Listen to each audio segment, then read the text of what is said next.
Hallo Holzfreunde, heute mal ein super spannendes Projekt mit allem drum und dran. Wir verbinden Holz mit Metall und geben dann den Ganzen eine schöne edle Oberfläche. Zuerst muss ich mein Holz mit meiner kleinen Abrichte abrichten. Ich habe hier Schnittholz, Esche, 34 mm, 100 mm breit. Auf geht's! Wie das Abrichten funktioniert, wisst ihr ja, deshalb hier im Schnelldurchlauf. Ich hoffe, ihr könnt meine Anstrengung sehen. Wer es etwas einfacher haben möchte, nimmt fertig abgerichtetes Holz. Nun nochmal alles durch den dicken Hobel, um eine gleichmäßige Stärke zu gewährleisten. Die Absaugung vom dicken Hobel ist auch nicht besser geworden.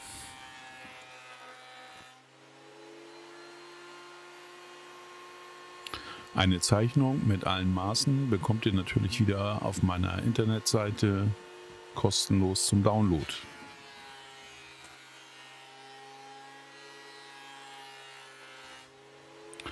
Jetzt leime ich mir meine Grundplatte zusammen.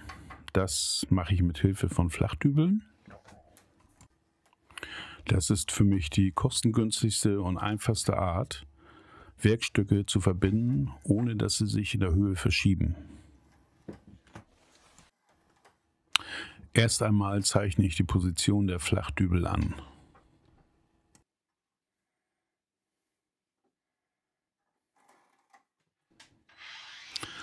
Auf der Gesamtlänge setze ich jetzt 4 Fräsungen mit der Flachdübelfräse. Das langt aus, dass sich die Hölzer nicht gegeneinander verwinden können. Und ich später die Platte nicht nochmal durch den Hobel schicken muss, sondern eine schöne plane Fläche nur durch Schleifen bekomme.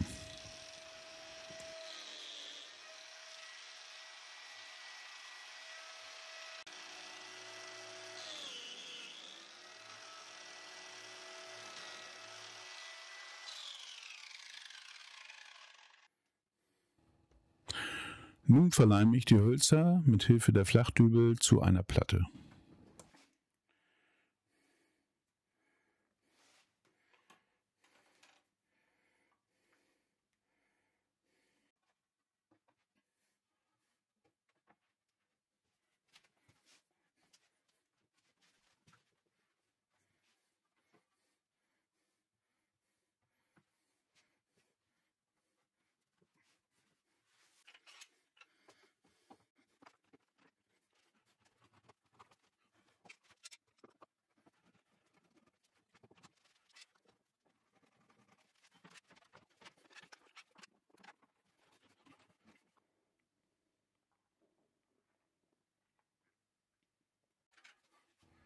Einen Tag später, der Leim ist jetzt getrocknet.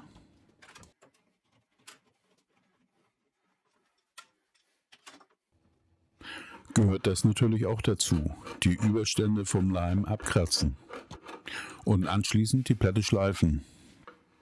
Auf der Platte habe ich die Position der Regalbretter angezeichnet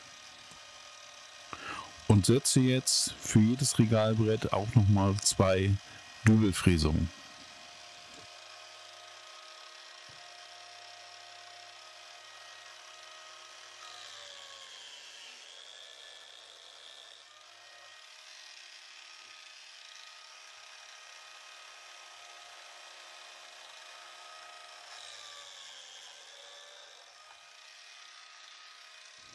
An der Unterseite, wo das Regalbrett später sitzt, spanne ich mir dieses gerade Stück Restholz als Anschlag.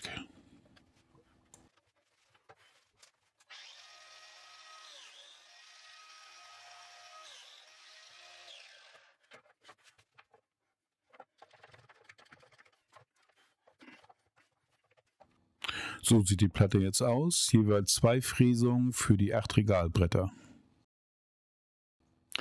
Die Dübel halten diese an Position, damit sie aber etwas Gewicht aufnehmen können, verstärke ich diese mit 3 Langschrauben. Dafür bohre ich mir jetzt 4 mm Durchgangslöcher in die Platte. Damit die Bohrungen genau senkrecht in die Platte kommen, nutze ich hier diesen Bohrmaschinenständer.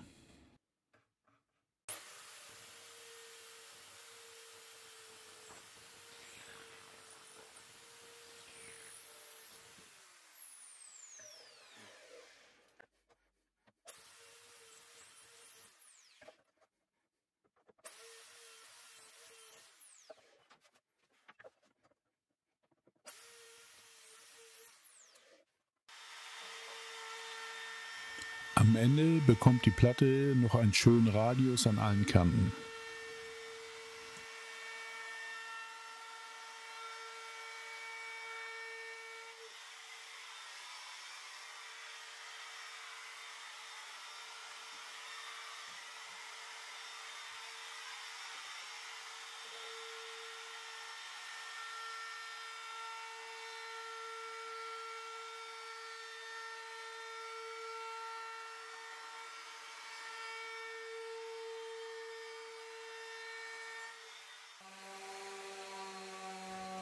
Und wird nochmal schön geschliffen.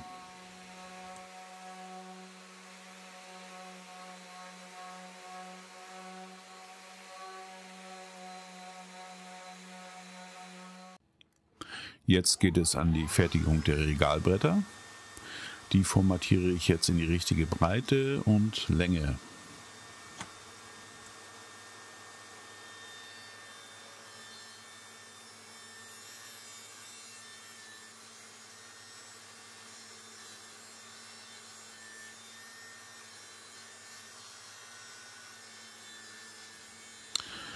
Die Regale fertige ich aus amerikanischen Whitewood, den sogenannten Tulpenbaum. Das Holz lässt sich sehr gut bearbeiten, leicht fräsen und sägen. Ungefähr wie unsere heimische Fichte oder Kiefer.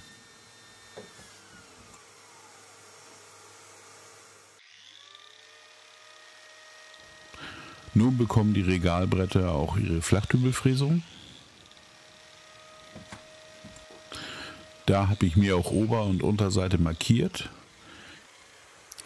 Die lege ich mir dann mit der Unterseite auf meine Werkbank. Und los geht's mit dem Fräsen.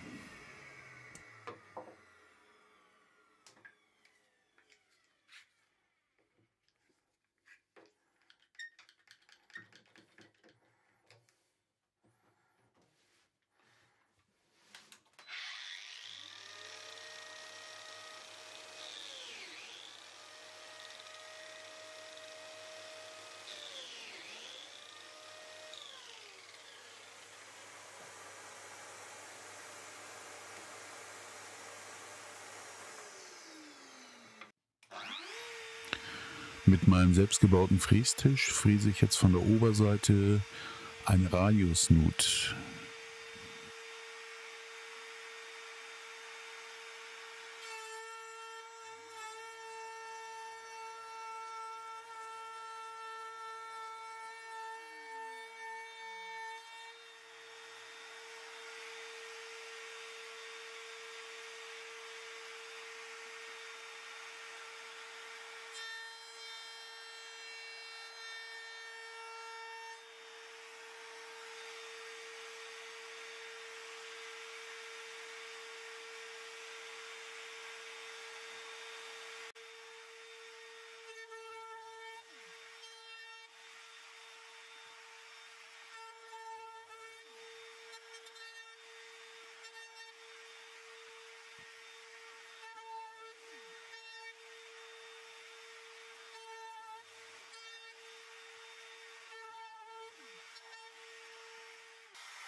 Alle Kanten werden jetzt noch abgerundet, außer die Kanten, wo die Fräsungen drin sind.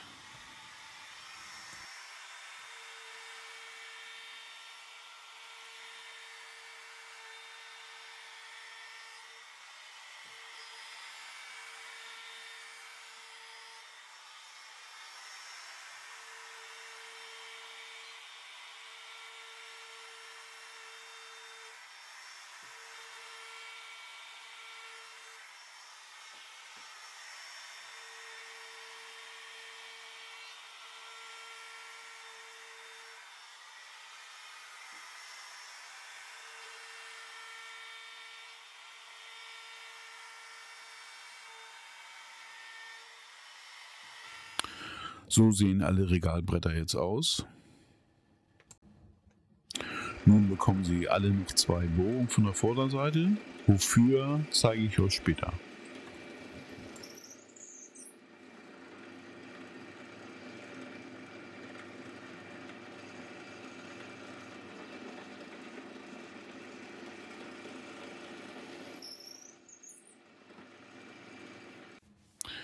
Die Regalbretter werde ich jetzt dunkel beizen, damit sie nach dem Beizen aber nicht so rau werden, werden sie vorher gewässert. Dann getrocknet und nochmal mit feinem Schleifpapier übergeschliffen. Dadurch stellen sich die Holzfasern nach dem Beizen nicht mehr so stark auf. Und die Holzoberfläche wird wesentlich glatter.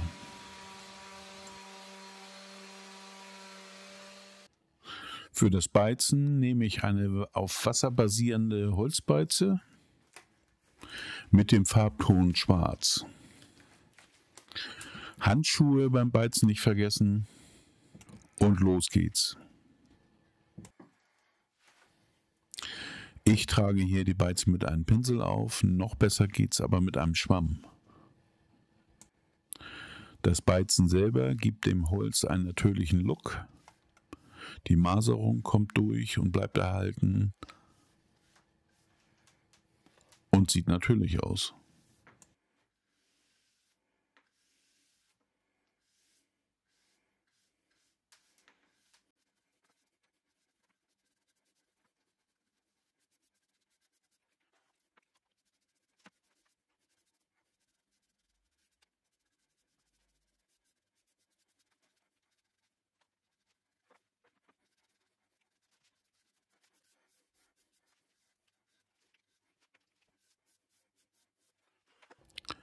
Nach einer Trocknungszeit von ca. 24 Stunden öle ich jetzt meine Regalbretter.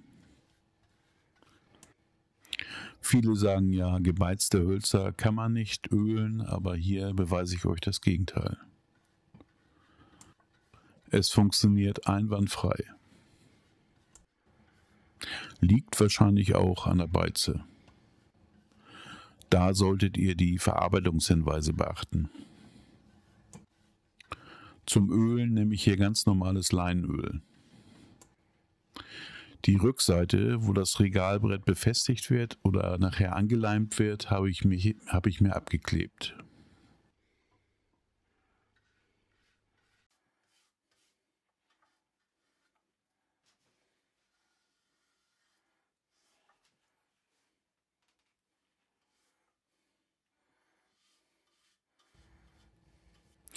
Nach dem Ölen lasse ich das Regalbrett circa eine halbe Stunde trocknen und nehme dann das überschüssige Öl mit einem sauberen Lappen ab. Nachdem die Regale weitere 24 Stunden getrocknet sind, geht es jetzt an die Montage. Da die Grundplatte noch nicht geölt ist, gehe ich hier sehr vorsichtig mit dem Leim um.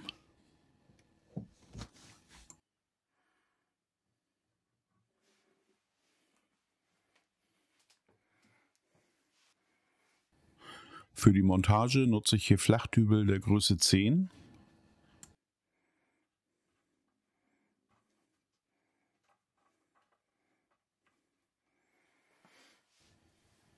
Sieht der Kontrast nicht super aus? Diese helle Grundplatte zu diesen dunklen Regalbrettern.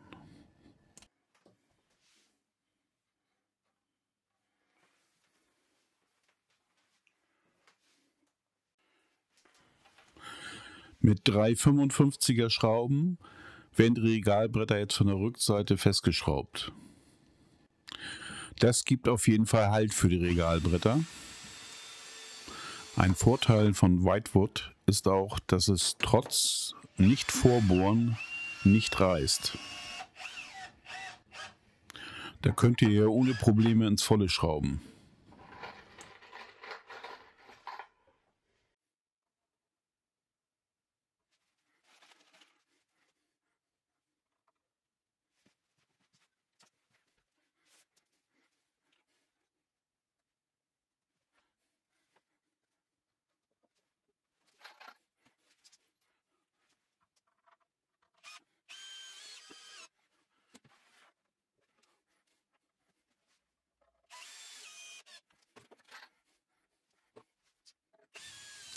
Nachdem der Leim getrocknet ist, öle ich jetzt auch noch die Grundplatte.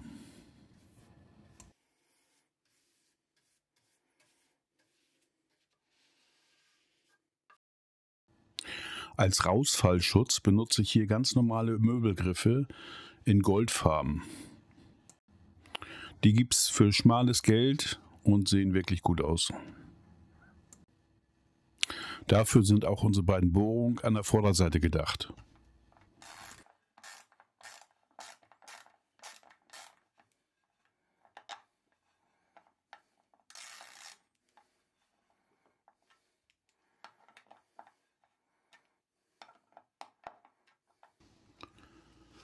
Für das Anbringen des Regals an der Wand nutze ich hier diese Linsenkopfbeschläge. So, fertig ist das Regal. Ich hoffe, ihr hattet ein wenig Spaß an dem Video. Und ich hoffe, dass ihr die eine oder andere Anregung von mir bekommen habt. Jetzt hoch vom Sofa und selber etwas bauen. Vorher aber noch das Video liken und den Kanal abonnieren. Bis bald.